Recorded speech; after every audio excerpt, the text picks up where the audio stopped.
Radhe Radhe friends, देखिए यहाँ पे फिजिक्स में जो वेक्टर चैप्टर है उसके अंदर जो डिफरेंट एग्जाम्स में आए हुए क्वेश्चंस हैं वो किस टाइप के आते हैं हम यहाँ से देखते हैं। ये डिफरेंट एग्जाम्स में आए हुए क्वेश्चंस हैं। तो देखते हैं, फर्स्ट क्वेश्चन है which of the following is a scalar quantity. तो यहाँ दिया हमें displacement, electric current, acceleration and work. तो हम जानते हैं डिस्प्लेसमेंट, इलेक्ट्रिक फील्ड और एक्सेलरेशन ये तीनों ही वेक्टर क्वांटिटी होती हैं, जबकि जो वर्क है वो हमारी कैसी क्वांटिटी है, एक स्केलर क्वांटिटी है।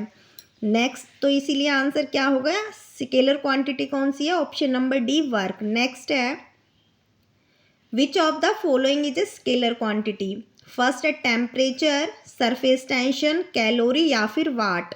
हमें पता है टेम्परेचर एक स्केलर क्वांटिटी है, कैलोरी यूनिट होती है हमारी एनर्जी की, तो ये भी क्या है, हमारी एक स्केलर क्वांटिटी है क्योंकि एनर्जी क्या है, एक स्केलर क्वांटिटी है।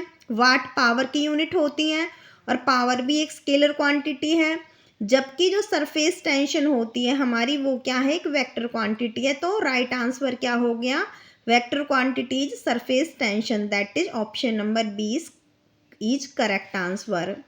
नेक्स्ट है the component of a vector is. कोई वेक्टर है उसका जो कंपोनेंट होगा वो हमेशा उस वेक्टर के मैग्नीट्यूड से लेस होगा या उसके मैग्नीट्यूड से ग्रेटर होगा या उसके मैग्नीट्यूड के बराबर होगा। तो जो वेक्टर का कंपोनेंट होगा वो उस वेक्टर के मैग्नीट्यूड से लेस भी हो सकता है, उससे ग्रेटर भी हो सकता है और उसके इक्वल भी हो सकता है। ये उसके ओरिएंटेशन वगैरह पे डिपेंड करता है। तो इसमें से इन तीनों में से कोई भी राइट आंसर नहीं है, तो इसका राइट आंसर हम लगाएंगे none of these. Since the component of a vector may be less than और ग्रेटर देन और इक्वल टू इट्स मैग्नीट्यूड।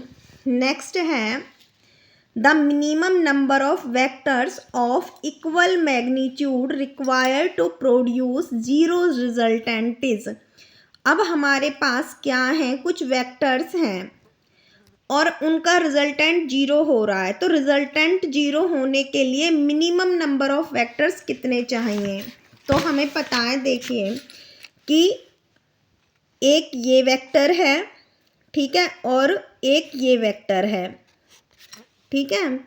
तो अब हम इनका रिजल्टेंट निकालें। अगर ये इक्वल वेक्टर है मैग्नीट्यूड में, लेकिन ओरिएंटेशन इनके एक दूसरे से बिल्कुल अपोजिट है, यानी ये एक दूसरे के नेगेटिव वेक्टर हैं, तो इनका रिजल्टेंट हमेशा जीरो आएगा। तो कम से कम हमें दो इक्वल वेक्टर होने चाहिए। तो दो इक्वल वेक्टर्स का रिजल्टेंट, कम से कम दो इक्वल वेक्टर होने चाहिए जिनका रिजल्टेंट क्या आ सकता है, जीरो। तो देखिए इसका आंसर हो गया यहाँ से the minimum number of vectors of equal magnitude required to produce zero resultant is 2, यानी कम से कम दो होने चाहिए।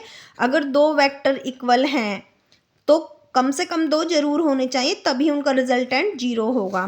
नेक्स्ट है the minimum number of vectors of unequal magnitude required to produce a zero resultant is.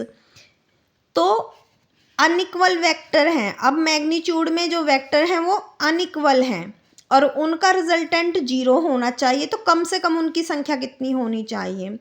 तो हमें पता, अगर अनइक्वल हैं दो तो वो अपोजिट होंगे, तब भी उनका रिजल्टेंट जीरो तो हो नहीं सकता। तो इसके लिए हमें दो से ज़्यादा यानी कम से कम तीन चाहिए हमारे पास वेक्टर। जब हम उन्हें ट्राइंगल लॉ लगाएंगे, वो तीनों एक ट्राइंगल की तीनों साइड्स को रिप्रेजेंट करेंगे, तो उनका जो रिजल्टेंट है मे बी जीरो, तब वो जीरो हो सकता है। लेकिन अगर तीन से कम है यानी दो वेक्टर हैं अनइक्वल, तो उनका रिजल्टेंट कभी जीरो नहीं हो सकता। तो आंसर आ जाएगा 3, option number B is right answer. Next है the vector sum of two forces is perpendicular to their vector difference. कि जो वेक्टर सम है दो फोर्सेस का वो परपेंडिकुलर है उनके वेक्टर डिफरेंस के। तो in that case the forces are, तो फोर्सेस कैसी होंगी। तो देखिए हमें दिया क्या है, हमें दिया है कि जो वेक्टर सम है दोनों फोर्सेस का वो perpendicular to their vector difference है। तो देखिए अगर हम दो वेक्टर ले लें, एक है ए और एक है बी, तो वो कह रहा है कि जो उनका सम है और एक हो गया उनका डिफरेंस यानी ए माइनस बी, और वो क्या कह रहा है कि ये दोनों आपस में परपेंडिकुलर हैं। तो परपेंडिकुलर की कंडीशन क्या होती है, इनका जो डॉट प्रोडक्ट होगा वो क्या हो जाएगा, परपेंडिकुलर जब होते हैं जब उनका डॉट प्रोडक्ट 0 होता है। तो उसने कहा है कि उनका सम और जो उनका डिफरेंस है वो परपेंडिकुलर है यानी उनका डॉट प्रोडक्ट 0 है। तो देखिए अगर हम इसे खोलते हैं तो ए डॉट ए आ जाएगा हमारे पास, प्लस में ये आ जाएगा बी डॉट ए,